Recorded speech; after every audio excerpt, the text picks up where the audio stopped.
दोस्तों, दहेज जैसी घटिया मानसिकता आज भी हमारे पूरे देश में एक सांप की तरह कुंडली मारे बैठी है। हर घर से ये खबर आ जाती है कि कहीं ना कहीं कोई लड़की दहेज के रूप में मार दी जाती है या फिर खुद फांसी के फंदे पर झूल जाती है। ऐसा ही कुछ मामला मायावती जी के घर का है, उनकी भतीजी का। मामला ये था कि दोस्तों, एलिश की शादी 9 नवंबर 2023 को विशाल के साथ हुई और विशाल जो हैं वो श्रीपाल और पुष्पा देवी के बेटे हैं, यानी कि ये लोग भी बीएसपी से जुड़े हुए हैं। और साथ ही साथ आप ये देखिए कि विशाल की शादी होते ही एलिश के साथ दुर्प्रभाव, शोषण दुनिया भर का उसके साथ मारपीट होने लगी, दहेज मांगा जाने लगा। जब तक एलिश को बर्दाश्त करना था, जब तक एलिश ने बर्दाश्त किया, उसके बाद वो इन लोगों से बहस करने लगी, तू तड़ाक करने लगी। तो इसके साथ ही साथ जब तक बहस का मामला था, बहस चलती रही, लेकिन जब से एलिश बोलने लगी तो उसके साथ मारपीट भी होने लगी। और साथ साथ उसके ऊपर ये दबाव भी बनाया जाने लगा कि एलिश बच्चा जने, यानी कि एलिश परिवार का वंश दे। लेकिन वंश कहाँ से आता जब पति ही नापुंसक हो। परिवार के लोगों ने छिपाया, ससुराल वालों ने, कि उसका पति नापुंसक है, उसकी शादी बर्बाद हो गई। पहले से ही उसका पति मसल्स बनाने के लिए स्टेरॉइड जो इंजेक्शन होता है वो लेते थे, इसकी वजह से नापुंसक हो गए। लेकिन परिवार वालों ने छिपा कर एलिश की शादी कर दी। जब एलिश ने इसका विरोध किया तो ससुराल पक्ष के लोग कहने लगे कि जेठ के साथ शारीरिक संबंध बनाओ और बच्चा पैदा करके दो। ऐसे में एलिश को ये चीज़ें बिल्कुल भी खराब लगी। वो बराबर से उनसे बात करने लगी। कई बार उसके साथ मानसिकता वाली उत्पीड़न भी हुई, मारपीट भी हुई। झगड़ा इतना बढ़ गया कि एलिश एक बार वहाँ के हापुड़ थाना गई, लेकिन फिर भी वहाँ पर उनकी एफआईआर नहीं लिखी गई। क्यों नहीं लिखी गई? क्योंकि एलिश की जो सास हैं पुष्पा देवी, वो हापुड़ नगर पंचायत की अध्यक्ष हैं और जो ससुर हैं श्रीपाल, वो बीएसपी के विधायक रनअप रह चुके हैं। ऐसे में उनकी कोई भी शिकायत थाने पर नहीं लिखी गई।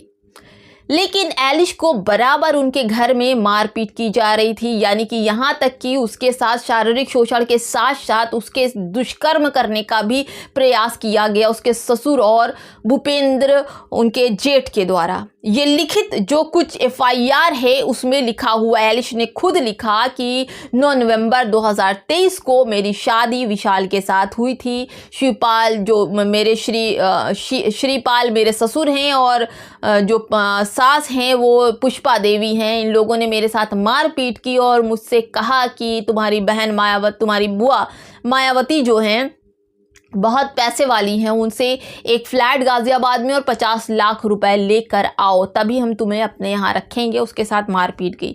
यहाँ तक कि इतना मामला बढ़ गया कि एक दिन ससुर और जेठ उसके रूम में घुस आए और ज़बरदस्ती उसके साथ मारपीट करने लगे। ससुर ने पीछे से पकड़ लिया और जेठ ने उसके कपड़े फाड़े और उसके शरीर को पकड़ने की कोशिश की। जब वो वहाँ से भागी तो फिर अज्ञात लोगों ने उसको देखा, उनसे बातें की, लेकिन फिर भी ये लोग खींचकर उसको रूम में ले गए और कहा ये घर का मामला है। ऐसे में एलिश ने कोतवाली में भी शिकायत की, लेकिन वहाँ पर भी उसके साथ कोई भी लिखित या कोतवाली में उसकी शिकायत दर्ज नहीं हुई।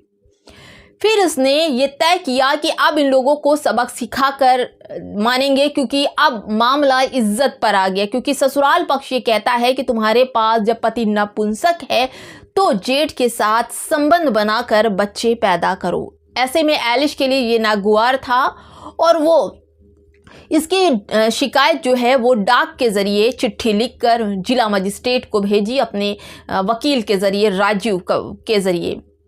इसके बाद ये मामला जब संज्ञान में परसों आया, 8 अप्रैल को आया, तो ये मीडिया में सुर्खियां छा गया। क्योंकि इतने दिन से एलिश जो है ये सारी प्रताड़नाएं जो 17 फरवरी से झेल रही है, 17 फरवरी से लेकर न जाने कितनी बार उसके साथ मारपीट की गई, बहुत सारी शिकायतें उसने की, हापुड़ थाने पे की, कोतवाली पे की, लेकिन फिर भी नहीं लिखी गई एफआईआर। क्यों नहीं लिखी गई? क्योंकि भाई जो उनके घर के लोग थे वो बीएसपी में थे और साथ साथ ही साथ इन लोगों ने अपना प्रेशर थाने पर बनाया हुआ था, कोतवाली पे बनाया हुआ था, और ये कहा था कि मायावती जी का जो जनाधार है वो ख़त्म हो गया, वो कुछ कर नहीं पाएंगी मेरे लिए। इसलिए वो एलिश के साथ इतनी उत्पीड़न कर रहे थे, उसके साथ गलत दुष्कर्म करने के प्रयास कर रहे थे और डेली मारपीट उससे कर रहे थे।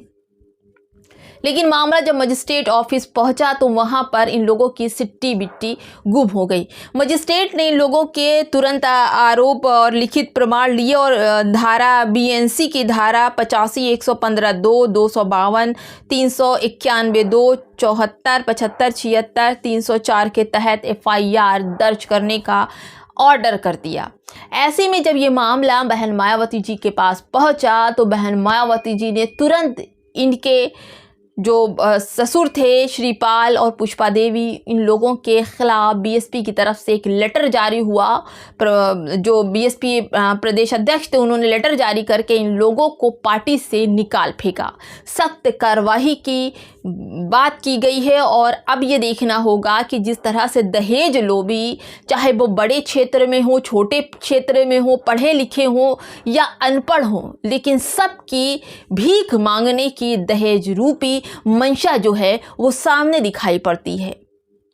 दहेज एक ऐसा अभिशाप है जिसको आज तक लोग नहीं खत्म कर पा रहे हैं। दहेज की उत्पीड़न से या तो लड़कियां ससुराल वालों के हाथों मारी जाती हैं या खुद फांसी के फंदे पर झूल जाती हैं। ऐसे में इस वीडियो में आपका क्या कहना है कि दोस्तों की बहन मायावती जी की भतीजी, एक आयरन लेडी की भतीजी, उनके सगे भाई की भतीजी के साथ इस तरह का काम हुआ है, उत्पीड़न हुआ है, तो आम लोगों की लड़कियों बहुओं के साथ क्या होता होगा?